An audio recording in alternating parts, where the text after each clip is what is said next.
Hey guys, Miss Slater here, and today we're going to be reading Arthur's Tooth, and this is written by Marc Brown.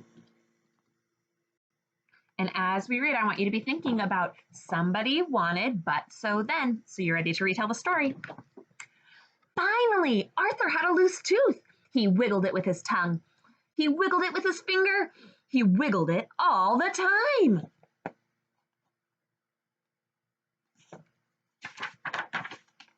One afternoon, while Arthur was wiggling his tooth during math, he heard a large scream. Francine jumped up. "My tooth just fell out on my desk," she cried. "Class, how many of you have lost a tooth?" asked Mr. Marco. Everyone but Arthur raised their hands.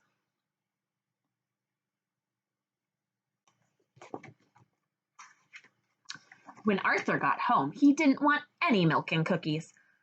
"What's the matter, Arthur?" his mother asked. "I'm the only one in my class who still has all his baby teeth," he complained. "Don't worry," said his sister DW. "Before you know it, all your teeth will fall out and you can get false teeth like Grandma Thora." Arthur persuaded Father to make a special dinner for him: steak, corn on the cob, and peanut brittle. "I can't believe one little tooth can take so long to fall out," said Father.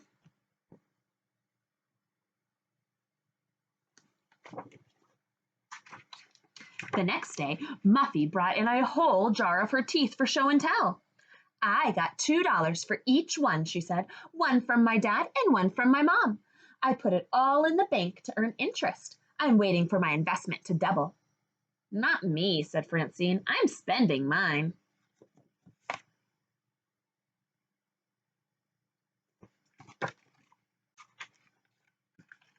Later, the class saw a movie called Nasty Mr. Tooth Decay. "Between the ages of 4 and 7, the announcer began, everyone begins to lose their deciduous or baby teeth." "Everyone except Arthur," shouted Francine. The whole class laughed. Arthur slid down in his seat. He wiggled his tooth as hard as he could. How's Arthur feeling right now? How would you feel? In the cafeteria, Francine practiced her new tricks. "Look," she said, "I can keep my teeth closed and still drink through a straw.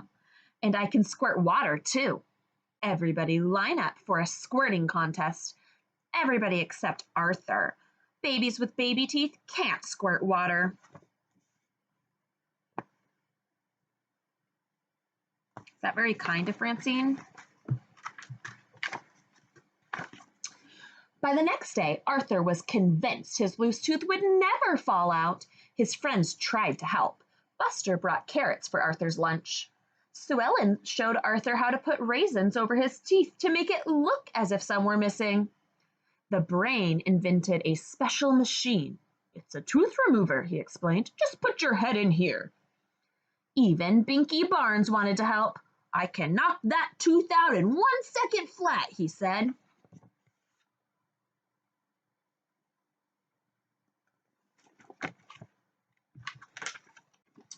That night, Arthur spent a lot of time in front of the bathroom mirror.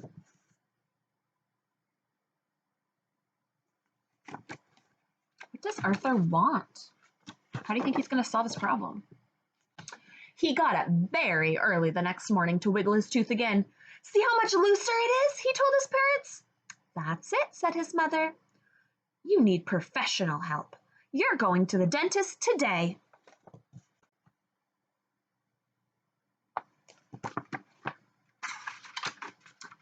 "Going to the dentist?" asked Francine. "Boy, do I feel sorry for you." Do you think that's really what the dentist is like? There were other patients waiting to see Dr. Sozio. "Sorry," said the nurse. "We're running late. Have a seat." "Arthur, you were smart to bring a book," said Mother.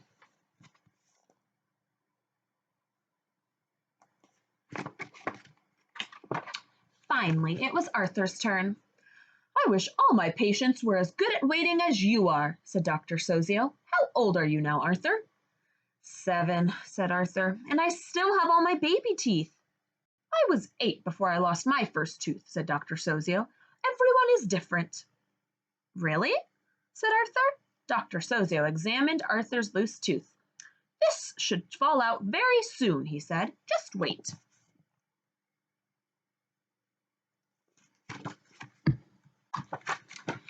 Arthur got back to school just in time for recess. "Still have all your baby teeth?" Francine asked. "Then you can't be in the game. I'm the tooth fairy. Only people who have lost teeth can play." "If you're the tooth fairy," said Arthur, "I think I'll keep all my teeth. I can wait." He started over to the softball game.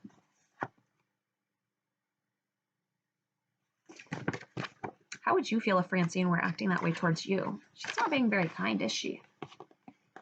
"Whoever I touch," said Francine, "loses a tooth." She flapped her arms. "The one who loses the most wins." Francine twirled around and touched Buster. She twirled faster and touched Sue Ellen. Twirling even faster, she slipped and hit Arthur. "Sorry, Arthur," Francine said, "but I told you, no babies allowed."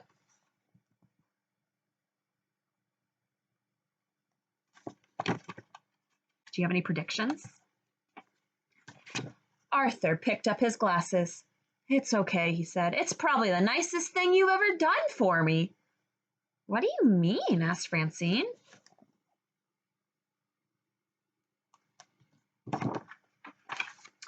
Arthur just smiled. So, I want you to think about what the problem was in the story and how it was solved. So think about somebody, wanted, but, so, then, and complete the chart attached. All right, guys, I miss you. Bye.